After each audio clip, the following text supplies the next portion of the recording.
네, 추석입니다. 여러분들은 송편 많이 드셨습니까? 그리고 송편보다 더 좋은 것은 어떻게 보면 가족들끼리 서로 모여서 그동안 고마웠던 것들을 서로 기억해내고 또 그런 것들을 나눌 때 굉장히 풍요로운 추석을 맞을 수 있는 것 같습니다. 음식이 풍요로운 게 풍요로울까? 아니면 우리 마음이 풍요로운 게 더 풍요로운 것일까? 네, 두 개가 같이 있으면 참 좋습니다. 그래서 우리가 명절이 되면 다시 한번 우리가 생각해 봐야 될 것은 오히려 감사하는 마음, 가족들, 또 내 옆에 있는 사람들의 소중함이 가득할 수 있는 우리가 되었으면 좋겠습니다. 추석 명절은 기억하는 날인 것 같다라는 생각이 들었습니다. 조상들을 기억하는 것, 돌아가신 부모님들, 또 가족들을 기억하고 서로 그 기억들이 모여서 서로 하나의 또 가족임을 다시 한번 되새기고 하는 그런 귀한 시간이었을 것입니다. 우리가 늘 기억이라는 것은 왜곡되어져 있다고 했죠. 나의 아픔, 나의 그때의 상황, 어린 시절이면 어린 시절의 상황, 또 사춘기면 사춘기 때의 그 시각으로 기억을 왜곡하고 있습니다. 그래서 우리가 다시 한번 우리의 기억을 새롭게 할 수 있어야 됩니다. 과연 나의 기억은 순수한 기억인지, 그리고 기억들이 지금 나의 삶을 위해서 굉장히 좋은 삶의 자양분이 되고 있는지, 우리가 이 추석 명절을 지내면서 다시 한번 여러분들이 그것들을 기억했으면 좋겠습니다. 그래서 주보 1면에 보면 여러분 그 헨리 나우원이 쓴 글을 기억과 직면이라는 글을 기록해 놨습니다. 제가 읽어 드리겠습니다. 자아의식의 대부분은 일어난 사건 그 자체가 아니라 일어난 사건을 어떻게 기억하느냐에 따라서, 그리고 과거의 사건이 각 사람의 생활사 안에 어떻게 자리를 잡고 있느냐에 따라 형성된다. 우리는 이 세계를 우리 자신의 기억을 바탕으로 이해한다. 우리는 과거의 고통을 잊어버리기를 바라고 마치 그러한 일이 실제로 없었던 것처럼 겉꾸미며 살아가려 한다. 그러나 그러한 일을 기억하지 않음으로써 잃어버린 기억은 마침내 독립된 힘이 되어 인간으로의 우리의 기능을 저해하는 결과를 가져오게 한다. 이렇게 될 때 우리는 내가 아닌 타인이 된다.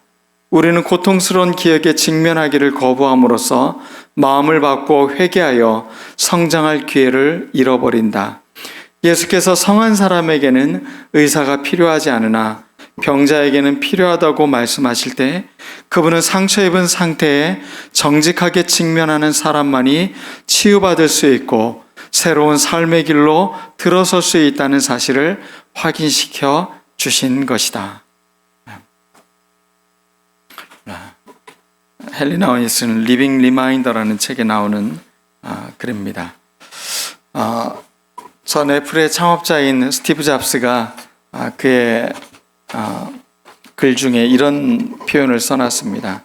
타인의 삶을 사느라 인생을 낭비하지 말라. 우리가 인생을 살아가면서 자기의 삶을 오롯이 살지 못하게 하는 것들이 많이 있습니다. 타인의 삶을 살지 못하는 것. 오늘 헨리 나우에는 우리 속에 있는 잘못된 기억들이 마치 그것이 하나의 인격이 돼서 우리의 삶을 왜곡시킬 때 그것들은 타인이 된다고 표현하고 있는 것입니다. 우리는 타인의 삶을 살아내서는 안 될 것입니다. 그러기 위해서는 우리가 전제 조건이 있을 것입니다. 진짜 자기 자신은 누구인가? 진짜 자기로 산다는 것은 어떤 것일까? 나의 정체성은 무엇인가? 라는 질문이 먼저 선행돼야 진짜 자기의 인생을 살아갈 수 있는 것입니다.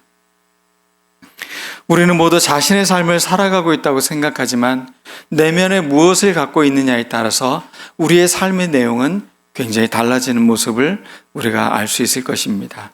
우리는 어떤 것을 담고 살아가고 있습니까? 어떤 기억, 어떤 마음가짐을 갖고 여러분의 삶을 살아내고 있습니까?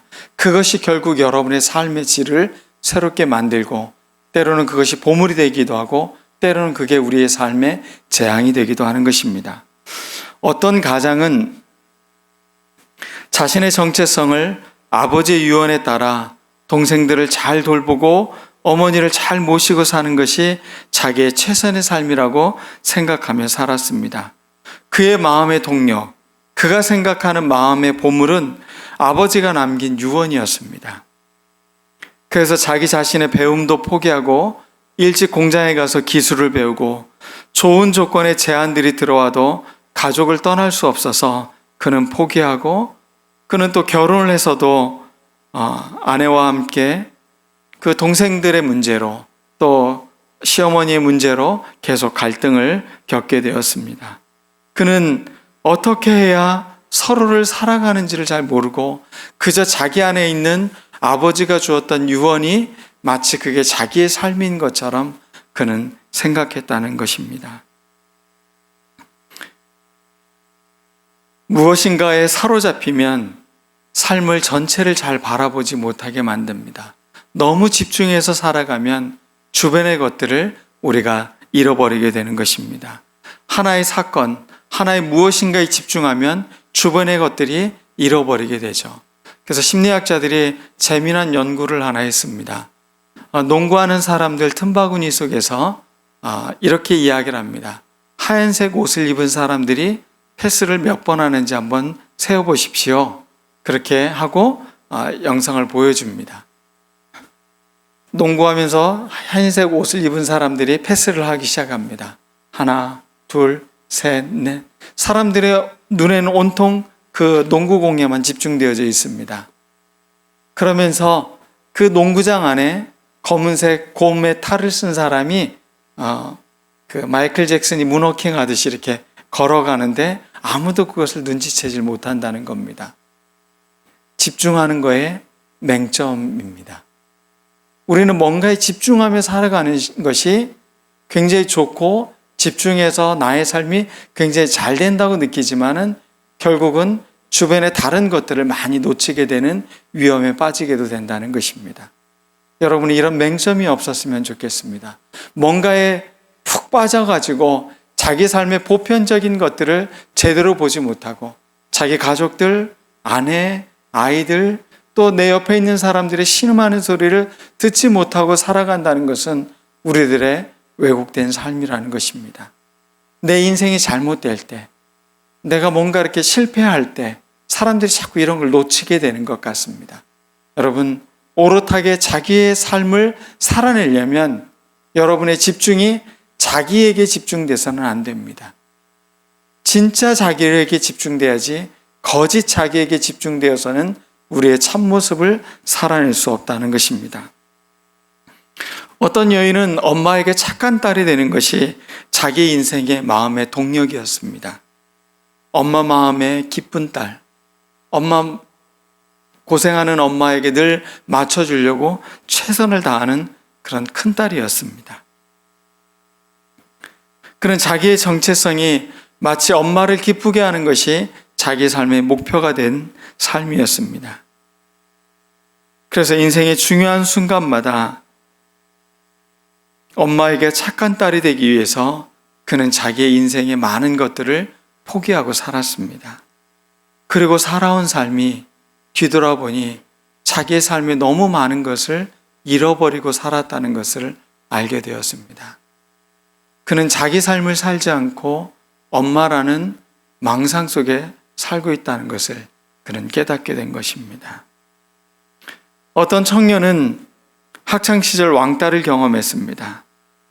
사람들이 자기를 좋아하지 않는다는 그 자기 상이 그의 삶을 늘 괴롭혔습니다. 그래서 늘 자신은 외로운 삶을 살아가는 존재라고 자기를 그렇게 규정해 놨습니다. 그러므로 자기 인생은 늘 혼자라는 생각, 그것이 자기의 마음속에 늘 사로잡았습니다. 그래서 그는 어떤 사람이 자기에게 다가와도 그 사람에게 마음의 문을 열지 못합니다. 저 사람도 과거에 나에게 그랬던 것처럼 그 친구처럼 나를 따돌리고 나를 소외시키면 어떡하지? 그 마음 때문에 자기의 마음을 활짝 열지 못하는 것이었습니다. 그래서 그는 점점 운둔형 외톨이로 점점 자기의 삶의 안으로 숨어 들어갔습니다. 그는 정말로 소중한 대인관계의 모든 것들을 점점점 포기하기 시작해 갔습니다. 누구나 우리는 자신만의 삶을 살아가고 싶어 합니다. 자기다운 삶, 자기의 만족스러운 삶. 근데 이상하게도 우리는 그러한 삶을 추구하면서 자기 안에 있는 망상 속의 삶을 살아가는 경우가 참으로 많이 있습니다. 그 망상은 어디서 오는 것입니까? 우리의 잘못된 기억, 왜곡된 삶의 해석, 또 만나는 사람들에게 당했던 아픔과 상처들, 그런 것들이 우리들의 눈을 가리고 진실된 자기를 바라보지 못하게 만드는 것입니다. 오늘 말씀 전에 6절 말씀에 이런 말씀이 있습니다. 예수 그리스도의 얼굴에 나타난 하나님의 영광을 아는 지식의 빛이 우리의 마음에 비추신 것, 그것을 바로 보물이라고 말하고 있습니다. 여러분 안에 진짜 보물이 있다는 것입니다. 그것은 우리의 삶을 비추고 있는 하나님의 지식, 하나님을 아는 지식의 빛이 우리에게 비춘다는 겁니다. 하나님을 온전히 아는 것은 내가 누구인지를 정확히 보게 만든다는 것입니다. 왜곡된 시선으로, 왜곡된 상처로, 잘못된 어떤 메시지로 나의 인생을 그렇게 바라보지 않는다는 것입니다. 그러므로 우리는 예수 그리스도의 얼굴에 나타난 하나님의 영광의 빛으로 우리 자신들을 비춰야 됩니다. 그러면 우리의 어둠이 사라집니다. 우리의 혼돈이 질서를 이루게 되는 것입니다. 어둠을 비추는 빛이 우리의 삶을 비출 때 우리는 진정한 자기의 삶을 찾을 수 있는 것입니다.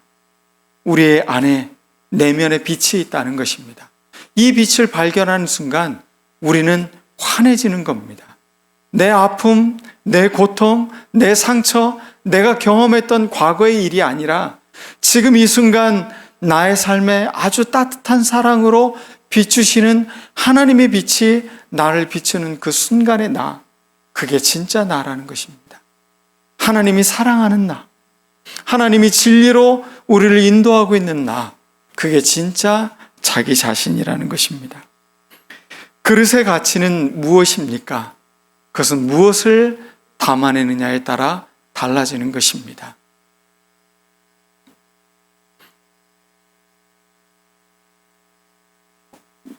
저를 참 사랑해 주셨던 집사님 한 분이 저에게 좋은 도자기를 하나 선물해 줬습니다. 그런데 저는 도자기의 문외한입니다. 도자기도 꽤 컸습니다. 한 이만한 도자기를 거기에 물고기도 그려져 있고 그래서 보기도 좋고 그렇지만 그걸 어디다 놓아야 될지도 잘 몰랐습니다. 하루는 아내가 쌀에 벌레가 생긴다고 그래서 그럼 우리 그 쌀을 저 도자기 안에다 담아놓자. 그래서 저희 집은 그 중요한 도자기를 쌀독으로 사용했습니다. 그 그릇의 가치를 알지 못하니까 그 그릇이 저에게는 쌀독으로밖에 쓸 수가 없었습니다. 그분이 와서 거기에 쌀이 담겨 있는 걸 보더니 막 웃으셨습니다. 목사님, 이게 얼마나 비싼 건데 여기다가 쌀을 담아놓으셨어요. 이 쌀도 굉장히 비싼 쌀인 것 같다고 그런 이야기를 해줬던 기억이 납니다. 그릇의 가치는 거기에 무엇을 담아내느냐, 그 본래의 가치, 뭘 담아내느냐에 달려 있습니다. 질그릇 같은 우리들 자신에 무엇을 담아내고 있습니까? 여러분 삶에 상처, 왜곡된 기억들, 나쁜 마음들, 욕심들, 사람들에게 상처받아서 그것에 내가 뭔가 좀 보복하려고 하는 마음들, 그런 것들을 우리의 삶을 살아가면 우리의 삶의 그릇이 점점점 빛을 잃어가는 겁니다. 여러분 내면의 빛을 잘 비춘 것을 담아내야 됩니다. 그래야 여러분의 그릇이 아름다운 그릇이 되고 여러분의 본래의 가치가 잘 드러나는 삶을 살아갈 수 있는 것입니다. 질그릇 같은 우리는 예수 그리스도라는 참된 보배를 모두 소유하고 있습니다. 여러분 안에 하나님의 빛이 있고 그리스도가 여러분 안에 계십니다. 누구도 여러분을 무시하거나 함부로 대할 수 없는 존재라는 겁니다. 내가 그렇게 소중한 존재인데 누가 나에게 무슨 말을 했다고 해서 그게 나의 존재 가치를 위협할 수 없다는 것입니다. 여전히 우리는 그리스도의 사람, 그리스도가 우리 안에 거하는 소중한 존재들이라는 것을 잊지 않았으면 좋겠습니다. 그런데 우리는 자꾸 이렇게 주님의 은총 안에서 오는 하나님으로부터 오는 능력에 우리의 기반을 자꾸 두고 살아가야 되는데 자꾸 나의 무능력감, 무기력감을 마주하게 되는 것입니다. 거기에서 우리는 자꾸 우울감에 빠지고 무기력감에 빠져서 자기 존재를 자꾸 탓하고 자기의 삶을 원망하기도 합니다. 큰 능력은 하나님에게로부터 온다는 것을 잊지 않았으면 좋겠습니다. 나의 능력, 내 실력, 그것보다 더 중요한 삶은 내가 하나님의 능력을 덧입어서 이 땅의 삶을 살아내는 것이 가장 귀하고 아름다운 삶임을 성경은 우리에게 말해주고 있는 것입니다. 사도 바울은 그래서 자기의 삶을 8절 말씀에 이렇게 고백하고 있는 것입니다. 사방으로 우겨쌈을 당해도 우리는 쌓이지 않습니다. 우리 주변을 둘러싸고 있는 게 무엇이 있습니까? 혹시 여러분의 삶을 지금 조여오고 있는 것이 있다면 무엇이 있습니까? 여러분, 그 상황 속에 움츠러들지 마십시오. 당당하십시오. 그것은 바로 우리가 그리스도 안에 거하고 있다는 것, 그리스도가 우리 안에 있다는 그 당당한 믿음으로 우리는 나아가는 것입니다. 여러분의 상황, 여러분을 에워싸고 있는 것, 그것들은 우리를 어떻게 할 수 없다는 것입니다. 사도 바울은 아무리 우리를 주변에 우겨쌈을 당하여도 우리는 쌓이지 않는다라고 그렇게 선포하고 있는 것입니다.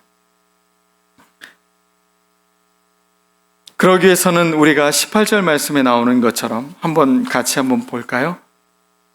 4장 18절 말씀. 우리가 주목하는 것은 보이는 것이 아니요 보이지 않는 것이니 보이는 것은 잠깐이요 보이지 않는 것은 영원함이라. 여러분이 주의하고 집중하는 것은 무엇이 돼야 된다고요? 보이지 않는 거라는 겁니다. 지금 내 눈앞에 보이는 우겨싸고 있는 현실이 아니라 보이지 않는 하나님의 손길을 바라보는 것, 하나님의 은혜를 바라보는 것, 그리스도가 우리 안에서 역할을 하고 계실 거라는 그 믿음의 눈으로 우리는 우리의 삶의 눈을 다시 떠야 된다는 것입니다. 우리는 하나님의 자비하심에 힘입어야 합니다. 하나님의 긍휼하심을 우리가 믿고 따라야 하는 것입니다. 그 다음에는 답답한 일을 당하여도 우리가 낙심하지 않는다라고 말하고 있습니다. 답답한 일, 여러분 요즘 뭐가 답답하십니까? 저에게도 답답한 일이 있습니다. 그렇지만 그것이 우리의 삶을 낙심하게 하지는 않습니다. 우리 안에 답답한 일이 닥쳐도 내 마음을 떨어뜨리지 않는다는 겁니다. 내 마음을 잃어버리지 않는다는 것입니다. 4장 16절 말씀에 이런 말씀이 기록되어져 있습니다. 우리가 낙심하지 아니하노니 우리의 겉사람은 낡아지나 우리의 속사람은 날로 새로워지도다. 우리의 내면의 속사람은 날로 새로워지기 때문에 우리가 낙심하지 않는다는 겁니다. 여러분, 새로운 사람입니다. 늘 여러분은 새 겁니다. 그리스도 안에서 새 것으로 여러분의 삶을 살아내었으면 좋겠습니다. 과거의 헛 기억, 과거의 잘못된 상처들, 아팠던 기억들이 여러분의 삶을 지배할 수 없다는 겁니다. 여러분은 새 사람입니다. 새 것입니다. 그러므로 우리는 낙심하지 않는 삶을 살아낼 수 있는 것입니다. 살다 보면 답답한 일이 참 많이 있습니다. 때로는 희망이 없어 보일 때도 있고 또 사방이 막히면 마음이 답답해지고 불안해지기도 합니다. 그때 우리는 하늘을 바라보는 것입니다. 사방이 우겨쌈을 당하여도 나에게 하늘은 활짝 열려 있다는 것, 늘 이것을 여러분들이 잃지 않았으면 좋겠습니다. 사도 바울은 또 세 번째로 박해를 받아도 우리는 버림받지 않은 사람들이다.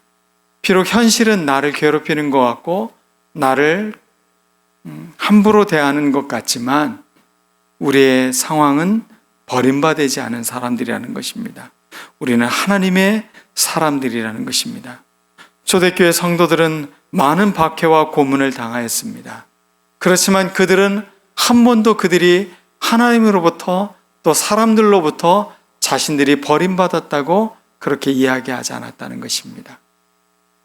그 어려움과 그 환난의 상황 속에서도 우리는 버림받지 않았다. 하나님이 우리를 선택하시고 하나님이 우리를 인도하고 있다는 고백을 하고 있다는 것입니다. 그 박해의 구체적인 상황을 보면 그들을 거꾸로 뜨림을 당하고 그들을 고문했습니다. 그렇지만 우리는 망하지 않는다.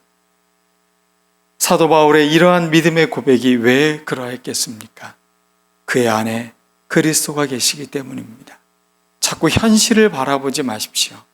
내 안에 계신 그리스도가 이 현실을 뛰어넘을 수 있는 원천을 주시는 분입니다.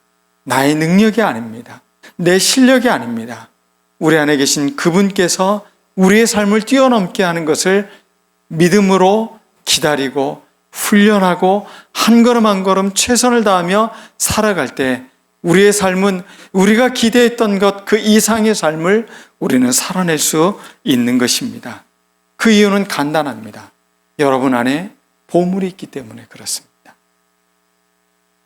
여러분의 내면 안에 이 귀한 보물이 있기 때문에 우리는 절대 위축들어서는 안 된다는 것입니다.